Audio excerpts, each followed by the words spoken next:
Dante, we're going to do our best to make it worth your while. We have a really fun show ahead.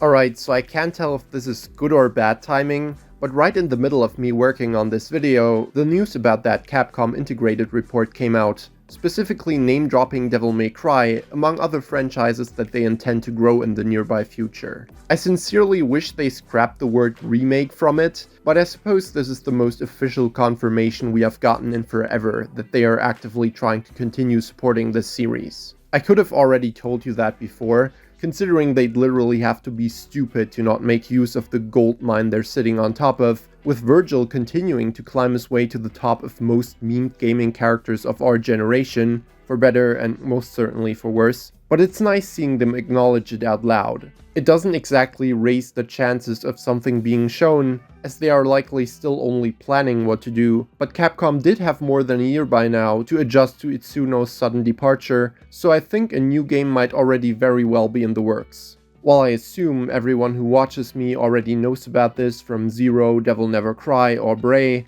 I figured I'd still mention it real quick anyway. If only so I can point out that all the Game Awards reveal jokes I made in here were written and recorded before this article came out. Certainly hope it actually will be a new game though. Maybe I should eventually make a follow-up to Don't Remake Devil May Cry Please, as the idea is still way too pervasive in literally any type of discourse about this series. But anyway, enough rambling.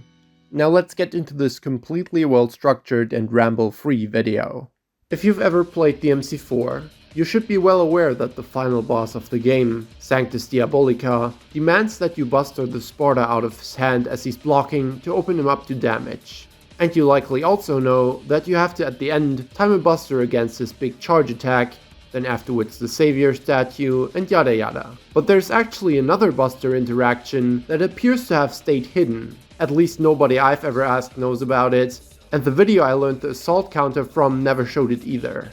And that is that when Sanctus rises from the ground and swings Sparta at you, if you time your buster right, you can actually break through his defense and instantly open him up to beat on.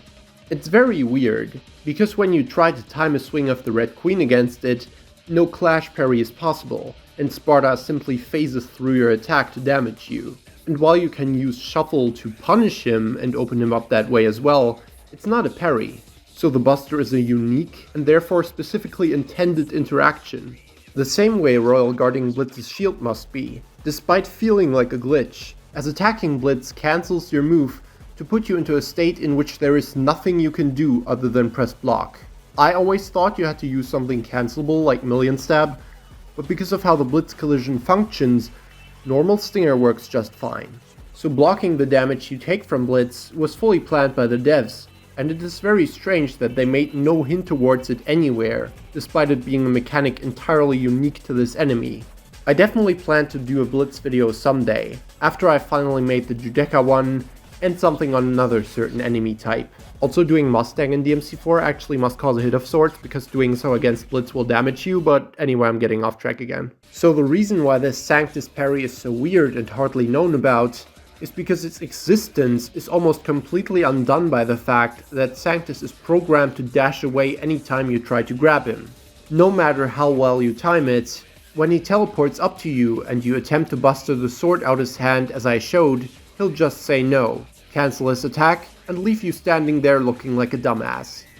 So the only way to successfully do it is run backwards when you see him teleport and attempt your grab from a further distance. I was originally planning to save this for when I made my Nero Boss Buster ranking, which remains my big red button for when the views are at an all-time low, but since I keep pushing that off for whatever reason, I figured I'd just talk about it here. Especially since trying to get footage of it to show someone just now made me realize just how serious the game was about Sanctus' Korean backdashes. He will literally cancel out of anything as long as you're attempting to grab him, which led me to discover a new glitch I've never seen before. Did you ever think Sanctus wasn't annoying enough? Well, you're in luck, pal, cause if you time a buster just right as he's raising the Sparta and calling down a lightning wave, he may still cancel his animation, yet the attack will actually not only continue to play out, but permanently remain grafted on the ground, dealing damage and causing a screen-annihilating blur, as if someone just cried about how he should have been the one to fill your dark soul with light. And it's only ever gonna go away after he performs the attack again and its animation successfully ends. Which means theoretically, if you timed it correctly multiple times in a row, you could make him turn the entire arena into the floor is lava, like a never-ending window fight. But I wasn't good enough to pull this off, unfortunately. I could hardly even manage to shuffle into the lightning and then spam table hoppers through the permanent hits it dealt.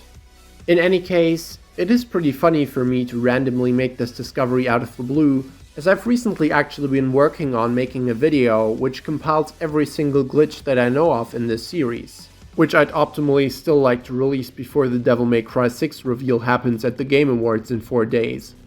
Not sure if I'll be able to pull it off in time, but I promise it's gonna be a mighty interesting watch. And talking about interesting watches, I hope everyone liked that Evo Moment 37 reenactment. I know it's an incredibly random idea for a video that doesn't really line up with whatever you'd consider my usual content, but part of me felt inspired and I couldn't help myself but go through with it.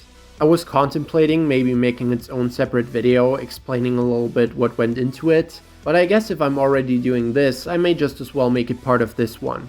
It'll be fun. Another messy ADHD semi-channel update, meaning it's either gonna be as successful as the Vergil spin or the Marvel Rivals speed paint. Please get more views than the speed paint.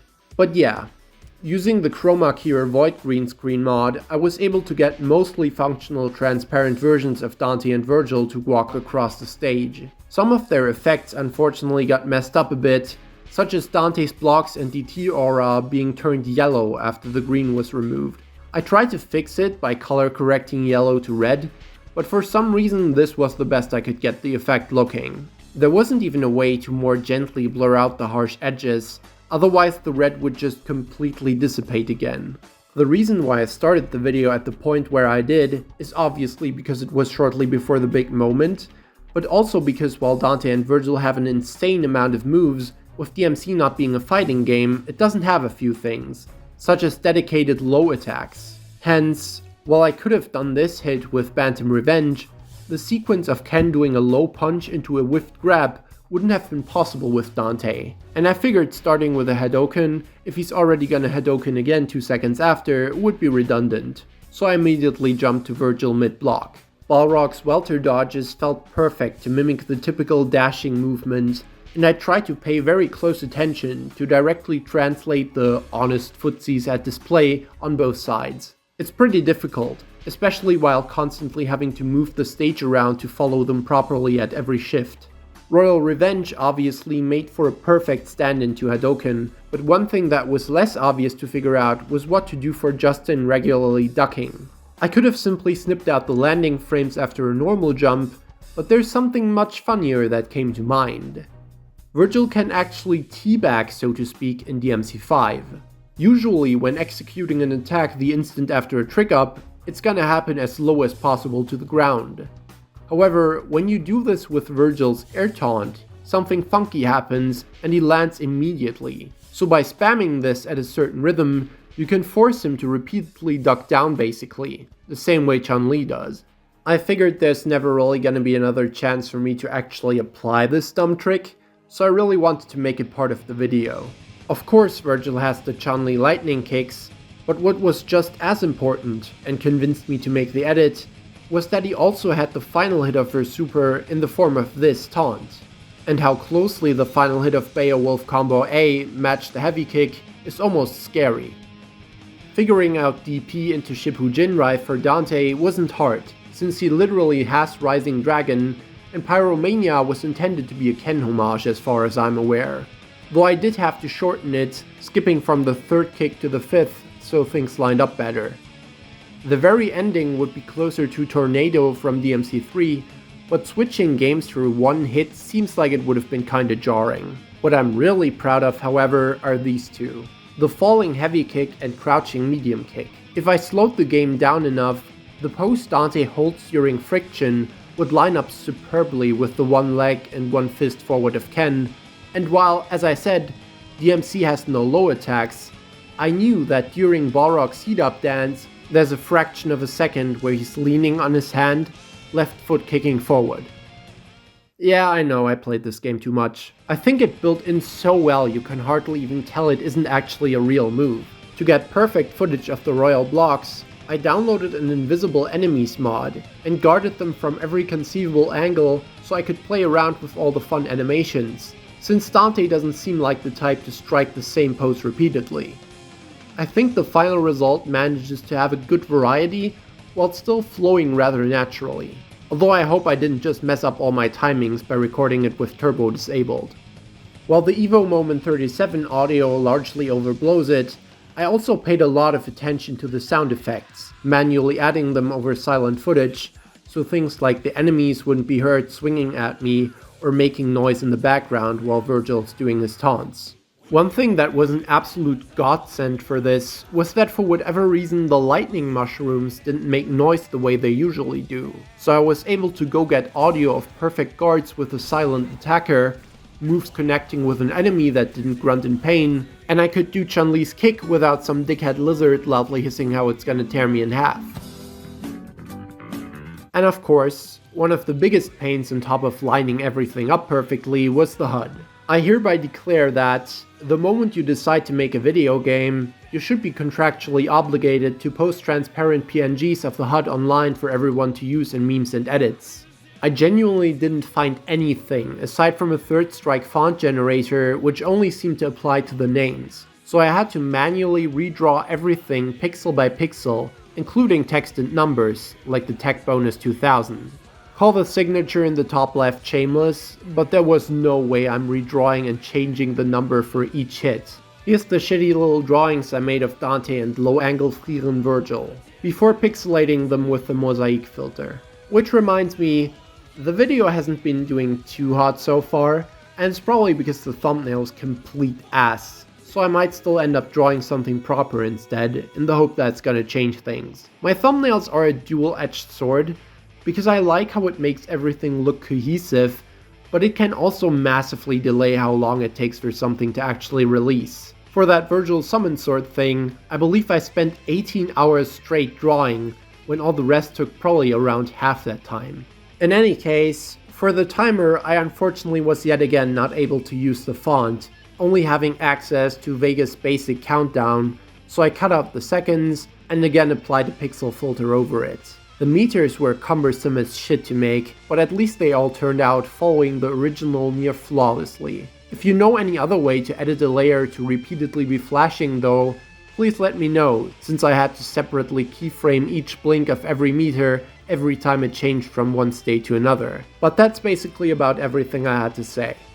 Again, I'd love to still release the glitch video before the Game Awards, but since that's unlikely to happen, my next video is probably gonna be a reaction to the DMC6 reveal.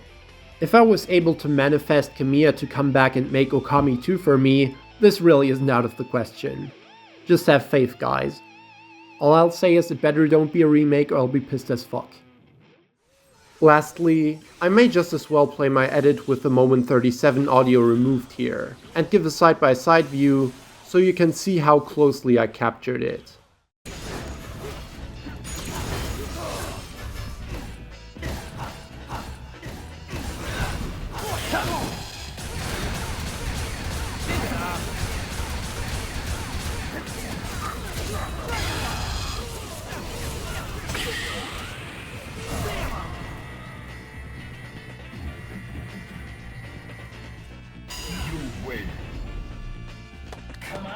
Come on, me boy!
Wait.